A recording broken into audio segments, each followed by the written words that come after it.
ഞാനിന്ന് അബുദാബിയിലെ ഏറ്റവും വലിയ ഇൻഡസ്ട്രിയൽ ഹബ്ബായ മുസാഫയിലാണ്. ഇവിടെ ഞാൻ ഇന്ന് നിങ്ങളുടെ മുമ്പിൽ അഭിമാനപൂർവ്വം പരിചയപ്പെടുത്തുവാൻ പോകുന്നത് കാസർഗോഡ് ജില്ലയിലെ കുംബ്ലയ്ക്കടുത്തുള്ള മൊഗ്രാൽ എന്ന ഗ്രാമത്തിൽ നിന്നും ഏതാണ്ട് 12 വർഷങ്ങൾക്ക് മുമ്പ് പ്രവാസ ജീവിതം ആരംഭിച്ച ഷാജഹാൻ മൊഗ്രാലാണ് ഇന്ന് ഞങ്ങളുടെ അതിഥി. അദ്ദേഹം ഒരു മികച്ച ഇൻഡസ്ട്രിയലിസ്റ്റാണ്. ബിൽഡിംഗ് മെറ്റീരിയൽസ് രംഗത്തും ഓയിൽ ഇൻഡസ്ട്രിയുമായി ബന്ധപ്പെട്ട് ഒരു 10 വർഷക്കാലമായി പ്രവാസ ജീവിതവും ബിസിനസ് രംഗത്ത് നിൽക്കുന്ന അദ്ദേഹത്തെ ഈ പ്രോഗ്രാമിലേക്ക് ഞാൻ ഹാർദവമായി സ്വാഗതം ചെയ്യുന്നു. നമസ്കാരം. നമസ്കാരം.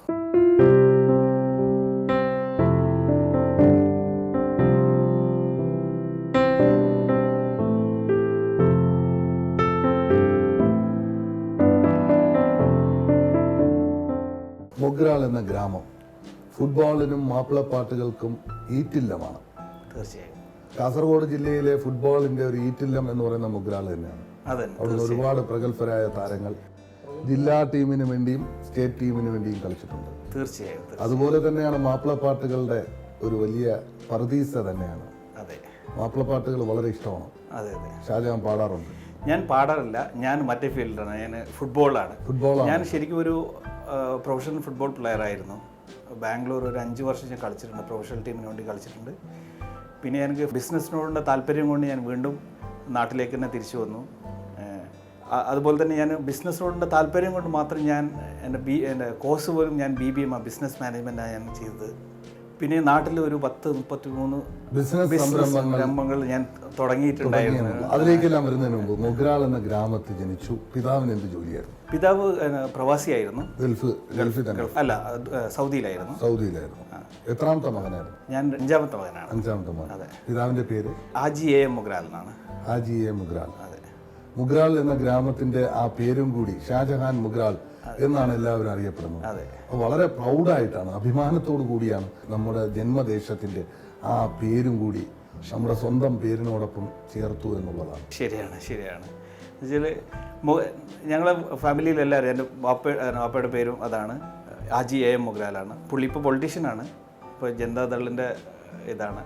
അപ്പോൾ അതുപോലെ തന്നെ നമ്മളെല്ലാവരും, ഞാൻ ഷാജഹാൻ മൊഗ്രാൽ, എൻ്റെ ജ്യേഷ്ഠനാണെങ്കിൽ ZA മൊഗ്രാൽ. അതുപോലെ തന്നെ ഞങ്ങളെല്ലാവരും മൊഗ്രാൽ എന്ന് അറിയപ്പെടാൻ ആഗ്രഹിക്കുന്നു, അതിൽ അഭിമാനം കൊള്ളുന്നു.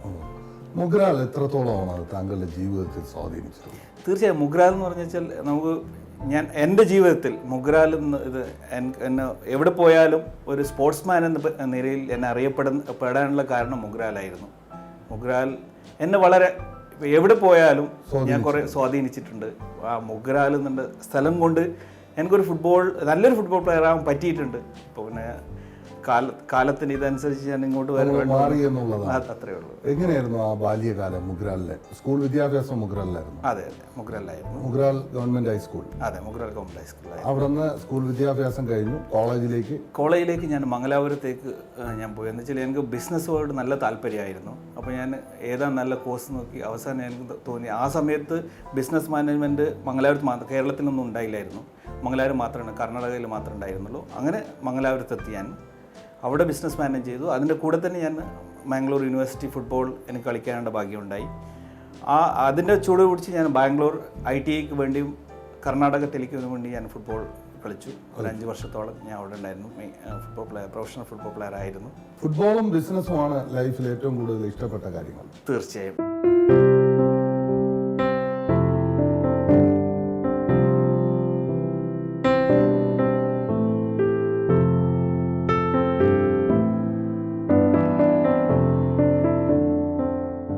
നേരത്തെ പറഞ്ഞു ബിസിനസ്സിനെ എനിക്ക് വളരെയധികം ഇഷ്ടമായിരുന്നു. ബിസിനസ്സിന് ഒരു ബിസിനസ്സുകാരനാകണം എന്ന് മനസ്സിൽ തോന്നുവാനുണ്ടായ കാരണം എന്തായിരുന്നു? എന്ന് വെച്ചാൽ നമുക്ക് പല ആൾക്കാരും നമുക്ക് സെർവ് ചെയ്യാൻ പറ്റുന്ന വെച്ചാൽ കുറേ ആൾക്കാർ നമുക്ക്, നമ്മളെ കീഴിലുള്ള കുറേ ആൾക്കാർക്ക് നല്ലൊരു ജീവിതം നൽകാൻ. ഇവിടെ തന്നെ ഞാനിപ്പോൾ ഉദാഹരണം പറഞ്ഞാൽ അതിൻ്റെ കീഴിൽ ഒരു 10-15 പേര് ഉണ്ട്. അപ്പോൾ എനിക്കെന്ന് വെച്ചാൽ അത് തന്നെ അവരുടെ പ്രാർത്ഥന തന്നെ നമുക്കൊരു സുഖം നൽകുന്ന ഇതാണ്. അപ്പം ഞാൻ വെച്ചാൽ കുറേ ആൾക്കാർ, കുറേ കുടുംബത്തിന് നമുക്ക് ജീവിതം നൽകാൻ പറ്റുന്നതെന്നുള്ളതിന് വളരെ വളരെ സന്തോഷമുള്ള ഒരു കാര്യമാണ്. നേരത്തെ പറഞ്ഞായിരുന്നു 33 സംരംഭങ്ങൾ, ബിസിനസ് സംരംഭങ്ങൾ തുടങ്ങുകയും അതിൽ ഏറെ പരാജയപ്പെടുകയും വിജയിക്കുകയും ചെയ്തിട്ടുണ്ട്. ഡിഫറെൻ്റ് ആയിട്ടുള്ള ബിസിനസ് സംരംഭങ്ങൾ. അതെ. ട്രാവൽ ഏജൻസി മുതൽ ഒരു കോൺട്രാക്റ്റിംഗ് വരെ ഞാൻ ചെയ്തിട്ടുണ്ട്. അതുപോലെ അതിൻ്റെ ഇടയിൽ കുറേ ഇഷ്ടംപോലെ ബിസിനസ്സുകൾ ഞാൻ തുടങ്ങും, അത് പരാജയപ്പെടും, ചിലതൊക്കെ നന്നായി പോയിട്ടുണ്ട്. എന്നാലും നമ്മളെ കാലഘട്ടത്തിൽ ഞാൻ സാറ്റിസ്ഫൈഡ് ആയിരുന്നില്ല. നാട്ടിൽ നമുക്ക് ചെയ്യുന്ന ബിസിനസ് കൊണ്ട് നമ്മൾ ഇടുന്ന എഫേർട്ട് കൊണ്ട് നമുക്ക് അവിടെ അതിനനുസരിച്ച് റിട്ടേൺ കിട്ടുന്നില്ല എന്ന് എനിക്കൊരു തോന്നലുണ്ടായി. പക്ഷേ ആ ഒരു ബാലപാഠം നമുക്ക് ആ 33 ബിസിനസ് സംരംഭങ്ങളും തുടങ്ങി അതിൻ്റെ പരാജയങ്ങളും വിജയങ്ങളും വളരെയധികം അറിഞ്ഞ ഒരാളാണത്. അതുകൊണ്ട് തന്നെയാണ് ഇവിടെ അധിക നാള് ഒരു ജോലിയായിട്ട് നിൽക്കേണ്ടി വന്നില്ല, ഡയറക്റ്റ് ബിസിനസ്സിലേക്ക് കടന്നു വരാൻ സാധിക്കും. അതെ അതെ, ഇവിടെ എനിക്ക് അങ്ങനെയായിരുന്നു. നമ്മളൊരു കസിൻ്റെ ത്രൂ ഒരു ഓഫർ വന്നു. അങ്ങനെയാണ് ഞാൻ ഇവിടെ ബിസിനസ് എന്ന് പറഞ്ഞുകൊണ്ട് ഞാൻ വളരെ ഇൻട്രസ്റ്റഡ് ആയി. ബിസിനസ് ചെയ്യണമെന്നുള്ള ലക്ഷ്യത്തോടു കൂടി തന്നെയാണ് ഗൾഫിലേക്ക് വരുന്നത്. തീർച്ചയായും. അപ്പം ഒരു നല്ലൊരു ഓപ്പർച്യൂണിറ്റി ഉണ്ട് എന്ന് മനസ്സിലാക്കിക്കൊണ്ട് ഗൾഫിലെ ഇവിടെ UAE അബുദാബിയിലാണ് ആദ്യമായിട്ട് വരുന്നത്. വന്ന ഉടനെ 2 വർഷം ജോലിയും കസിനെ സഹായിക്കുക എന്നുള്ളത് ലക്ഷ്യം. ആ 2 വർഷം കൊണ്ട് ഭാഷ പഠിച്ചു, ഇവിടുത്തെ കൾച്ചറെല്ലാം മനസ്സിലാക്കി. അത് കഴിഞ്ഞ് നമ്മൾ ബിസിനസ്സിലേക്ക് എൻ്റർ ചെയ്യും. ബിസിനസ്സുകാരനാകണമെന്നുള്ള ആ ഒരു ലക്ഷ്യം നമ്മളെ മുന്നോട്ട് പെട്ടെന്ന് അതിലേക്ക് വലിച്ച് കൊണ്ടെത്തിക്കുകയായിരുന്നു എന്നുള്ളതാണ്. തീർച്ചയായും എൻ്റെ ലക്ഷ്യത്തിലേക്ക് ഞാൻ അവസാനം എത്തിപ്പെട്ടു എന്നാണ്. Cosmos group of companies, building materials, sanitary wares, അതാണ് ഇപ്പോഴത്തെ സെയിൽ. സാനിറ്ററി ഉണ്ട്, നമ്മൾ full range of building materials ആണ്. എല്ലാ റേഞ്ചും ഉണ്ട്. നമുക്ക് ഒരു വെയർ ഹൗസ് ഉണ്ട്.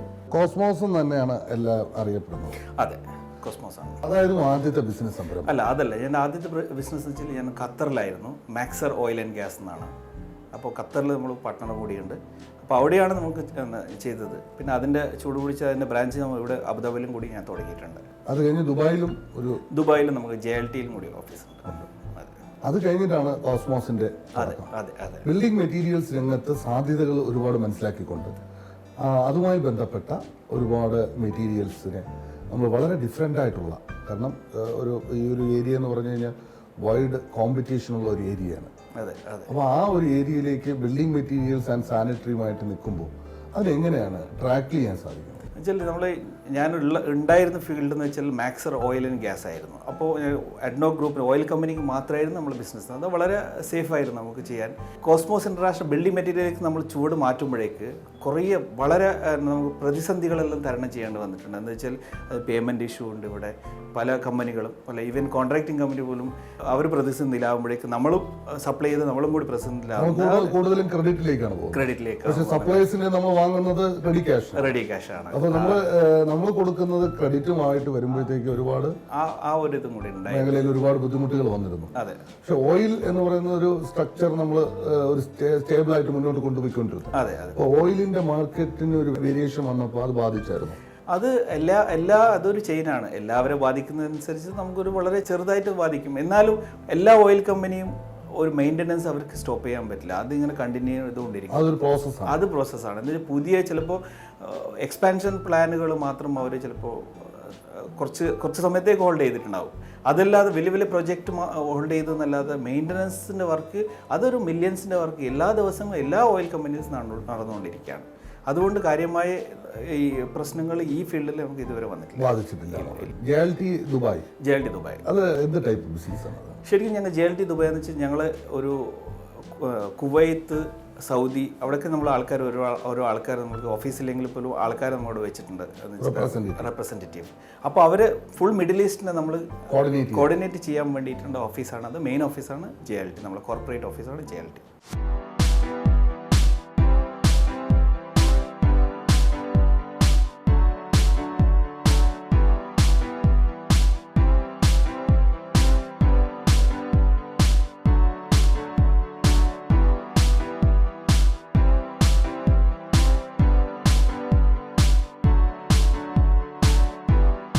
ഈ ഒരു ബിൽഡിംഗ് മെറ്റീരിയൽ രംഗം നേരത്തെ പറഞ്ഞു. കാരണം എന്ന് വെച്ചാൽ നമ്മുടെ കസ്റ്റമേഴ്സ് എന്ന് പറയുന്നത് ലോക്കലായിരിക്കും കൂടുതൽ. ആ ഒരു ലോക്കൽ കസ്റ്റമേഴ്സിന്റെ സാറ്റിസ്ഫാക്ഷൻ നമ്മൾ എത്രത്തോളം നമുക്ക് ഒബ്സർവ് ചെയ്യാൻ കഴിയുന്നു?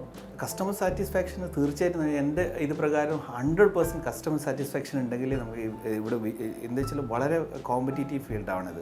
ഇപ്പോൾ ഓയിൽ ഫീൽഡ് പോലെയല്ല. ഓയിൽ ഫീൽഡ് എന്ന് വെച്ചാൽ അവർ ഓൾറെഡി വെൻഡർ ലിസ്റ്റ് അവർ ബ്രാൻഡ് നമുക്ക് തരും. ഇന്ന് ബ്രാൻഡേ സപ്ലൈ ചെയ്യാൻ പറ്റുള്ളൂ. അപ്പോൾ ഓൾറെഡി നമുക്ക് സേഫാണ്. നേരെ മറിച്ച് നമുക്ക് ബിൽഡിംഗ് മെറ്റീരിയൽസിൻ്റെ അവിടെ എത്തുമ്പോഴേക്ക് അവർ ചിലപ്പോൾ ബ്രാൻഡ് തരൂലായിരിക്കും. അപ്പോൾ നമ്മളാണ് അതിൻ്റെ ചൂസ് ചെയ്ത് കൊടുക്കേണ്ടത് ഏത് നല്ല ബ്രാൻഡാണ്. അപ്പോൾ ആ നല്ല ബ്രാൻഡ് നമുക്ക് ആ 100% സാറ്റിസ്ഫാക്ഷനിൽ അടുത്ത പ്രാവശ്യം ആ കസ്റ്റമർ നമുക്ക് കിട്ടില്ല.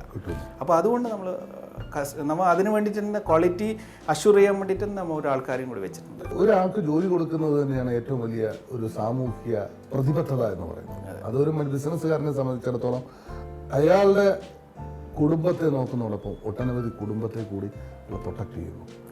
എന്ത് തോന്നുന്നു ഇപ്പോൾ ആ ഒരു കുറച്ച് കുടുംബങ്ങളെ പടച്ച തമ്പുരാൻ നമുക്ക് സംരക്ഷിക്കാനുള്ള ഒരു അവകാശം നമ്മളിലേക്ക് തന്നപ്പോൾ? അൽഹംദുലില്ലാ, അള്ളാഹുവിനെ സ്തുതിക്കുന്നു.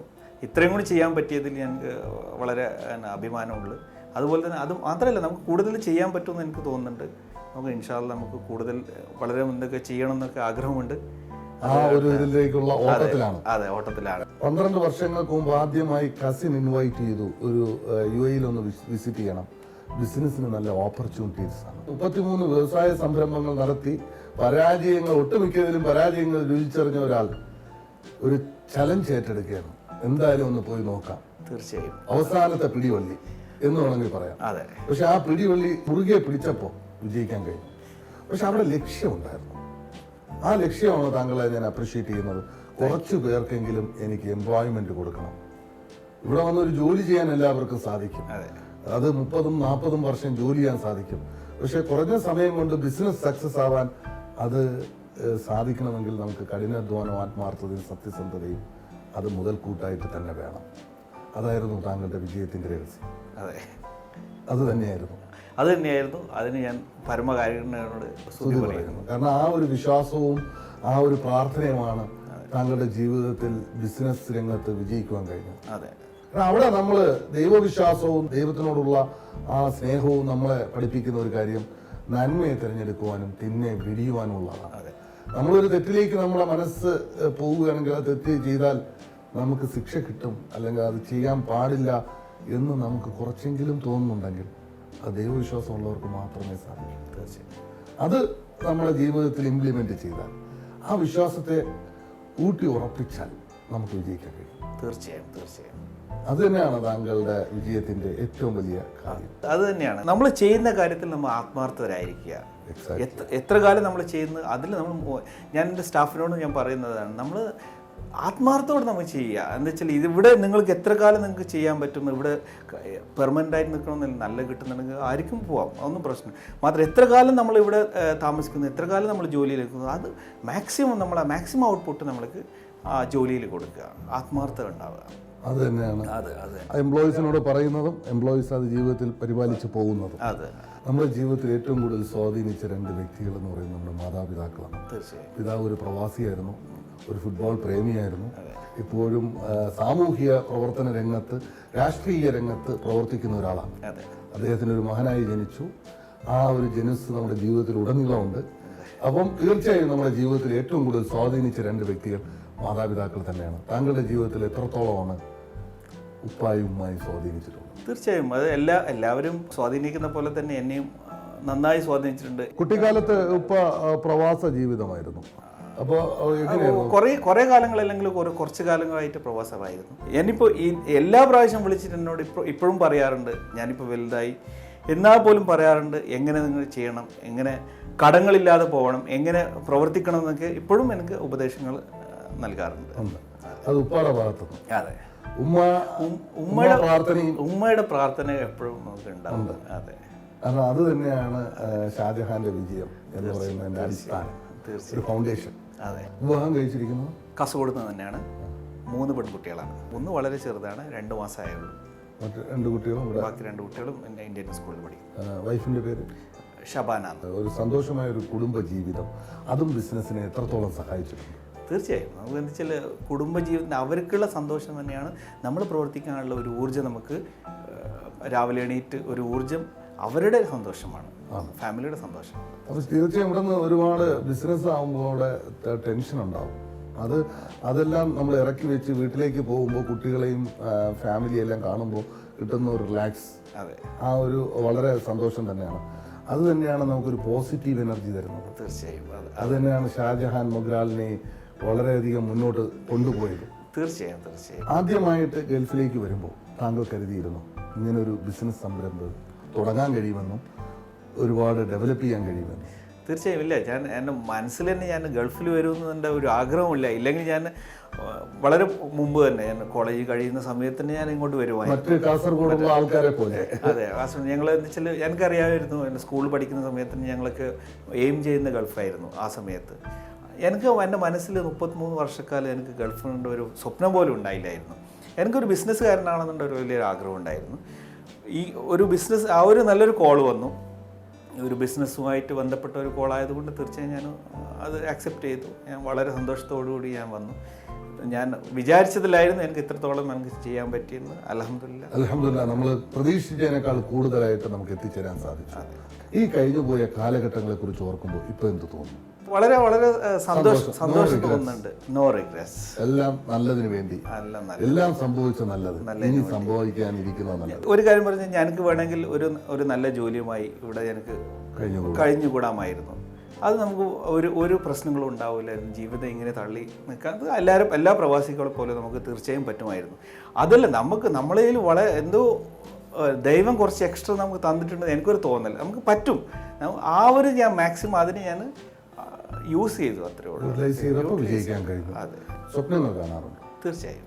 ഇനിയുള്ള സ്വപ്നങ്ങൾ നാട്ടിൽ ഒരു ഇൻഡസ്ട്രി തുടങ്ങണമെന്നാണ് എൻ്റെ ആഗ്രഹം. ഒരു നല്ല ഒരു ഫാം ടൂറിസം ചെയ്യണമെന്നാണ് എൻ്റെ ആഗ്രഹം. അതാണ് സ്വപ്നം. അതെ. മുഗ്രാലിൽ തന്നെയാണ്? മുഗ്രാൽ അല്ലെങ്കിൽ നമ്മൾ കേരളത്തിലാണ് ഞാൻ ഉദ്ദേശിക്കുന്നത്. നല്ലൊരു ടൂറിസം ഫാം ഹൗസ് നമുക്ക് ചെയ്യാൻ വളരെ ആഗ്രഹമുണ്ട്. അതിനുള്ള നടപടികളിലുമായിട്ട് മുന്നോട്ട് പോയിക്കൊണ്ടിരിക്കുകയാണ്. അതിനൊരു പ്ലാനിങ് സ്ട്രക്ചർ നടന്നുകൊണ്ടിരിക്കും. അതിന്റെ സ്ട്രക്ചർ ഓൾറെഡി നടന്നിട്ടുണ്ട്, പ്ലാനിങ് നടന്നിട്ടുണ്ട്.